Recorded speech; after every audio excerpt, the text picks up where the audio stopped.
Hello everyone. Let us learn about inertia. In last class we have discussed about friction, balanced force and unbalanced force. Now let us learn something about inertia. What is inertia? Inertia is a property of a body. It is the property of a body by virtue of which a body cannot change its state of rest or state of uniform motion by itself. मतलब ये body की वो property है जिसकी वजह से एक body अपने आप से अपनी स्टेट को चेंज नहीं कर सकती। मतलब अगर कोई बॉडी रेस्ट पे है तो वो अपने आप से उठकर किसी और पोजीशन पे नहीं जाएगी जब तक उसके ऊपर एक एक्सटर्नल फोर्स लगाकर उसको नहीं हटाया जाएगा। ऐसे ही अगर एक बॉडी मूव कर रही है तो वो मूव ही करती रहेगी जब तक उसको फोर्स लगाकर, जब तक उसको रोका नहीं जाएगा। मतलब उसके अंदर अपने आप से कोई एक ऐसी एबिलिटी नहीं है जो वो चेंज कर सके अपनी स्टेट ऑफ रेस्ट और स्टेट ऑफ मोशन को। तो इस ऐसी इनएबिलिटी को हम लोग क्या कहते हैं? इनर्शिया। फाइन। इनर्शिया क्या होता है? Inertia is given by the mass of a body. Inertia किसी भी बॉडी का जो मास होता है वही उसका इनर्शिया होता है। जैसे कि अगर कोई बॉडी है, दो बॉडीज हैं आपके पास, मान लो एक ट्रक है और एक साइकिल है, तो ट्रक का मास ज़्यादा होता है और साइकिल का मास कम होता है। इसका मतलब ट्रक का इनर्शिया ज़्यादा हुआ और साइकिल का इनर्शिया कम हुआ। It means that we require a large amount of force to move a truck.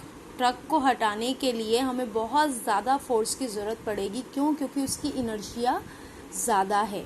ठीक है, तो वही एक क्वेश्चन है आपके सामने कि एक a car and a truck weighs 500 kg and 1500 kg respectively, which has larger inertia. Obviously जिसका मास ज़्यादा होगा उसका इनर्शिया ज़्यादा होगा, तो ट्रक का इनर्शिया क्या होगा? ज़्यादा होगा। अब जो ये इनर्शिया है इट इज़ ऑफ 3 टाइप्स। पहली है inertia of rest, second inertia of motion, third inertia of direction. Fine. तो इनर्शिया ऑफ रेस्ट में क्या होता है? ये बॉडी की इनएबिलिटी है, ये बॉडी की एक इनएबिलिटी है जिसकी वजह से अगर एक बॉडी रेस्ट पे है तो वो रेस्ट पे ही रहेगी। ठीक है, इसके कुछ एग्जाम्पल्स हम लोग देखते हैं। आप लोगों ने देखा होगा कि जब आप लोग बस में या किसी व्हीकल में ट्रैवल करते हैं और बस रुकी हुई है या वो व्हीकल रुका हुआ है और एकदम से स्टार्ट होता है, it start suddenly, you feels a jerk, एक झटका आपको लगता है in the backward direction. It is because of inertia of rest. एक दरी लेते हैं हम लोग, उस दरी को हम लोग एक डंडे से पीटते हैं।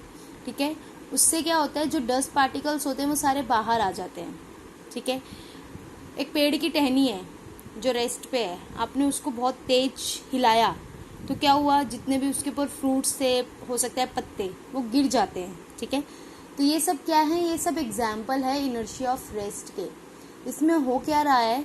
इसमें जब डस्ट पार्टिकल को हमने बीट किया स्टिक से, तो जो डस्ट पार्टिकल थे वो रेस्ट पे थे उस टाइम पे, दरी भी रेस्ट पे थी।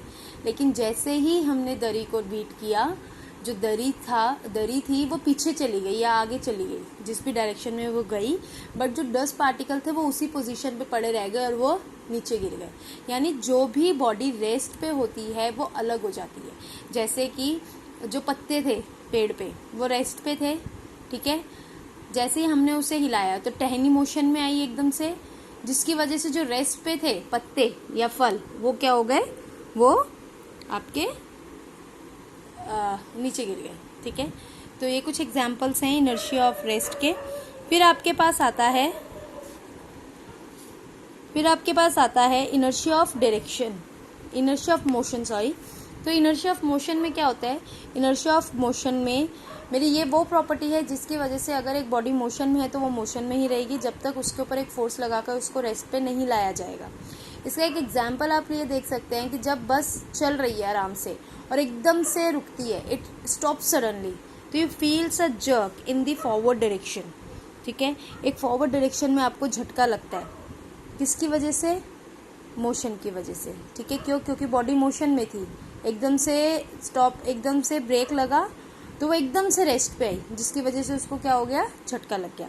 फिर उसके बाद आता है inertia of direction. Inertia of direction वही, it is the property of a body by virtue of which a body can not change its direction by itself, अपने आप से डायरेक्शन नहीं चेंज कर सकती। जैसे कि आप किसी व्हीकल में बैठे हैं और वो एकदम सडन टर्न लेता है, ठीक है, तो आपको ऐसा लगता है कि आप बाहर की साइड गिर जाएंगे, किसकी वजह से? इनर्शिया ऑफ डायरेक्शन की वजह से, कि आपने व्हील घुमाया, आपने स्टीयरिंग व्हील घुमाया और उस डायरेक्शन में एकदम से उसके ऊपर फोर्स लगा, तो डायरेक्शन भी चेंज हो रही है यहाँ पे जब फोर्स लग रहा है, अपने आप से नहीं, ठीक है। बुक में कुछ एग्जाम्पल्स हैं, एक क्वेश्चन है पेज नंबर 118 पे, यही सारे जो एग्जाम्पल्स हमने किए हैं इन्हीं को आपको एक्सप्लेन करना है। अगर आपसे पूछा जाता है कि branch of tree is shaken vigorously, the leaves detached, why, तो आपको सिर्फ उसके अंदर यही लिखना है, it is because of inertia of rest. Fine, तो जो भी रीज़न आपसे पूछते हैं उसके अंदर आपको ये मेंशन करना ज़रूरी है कि ये किसकी वजह से है, इनर्शिया ऑफ रेस्ट की वजह से है, इनर्शिया ऑफ डायरेक्शन की वजह से है, या फिर इनर्शिया ऑफ मोशन की वजह से है, ठीक है। आज के लिए इतना ही। नेक्स्ट क्लास में हम लोग न्यूटन्स लॉ ऑफ मोशन करेंगे, 3 लॉज होते हैं उसके, ठीक है।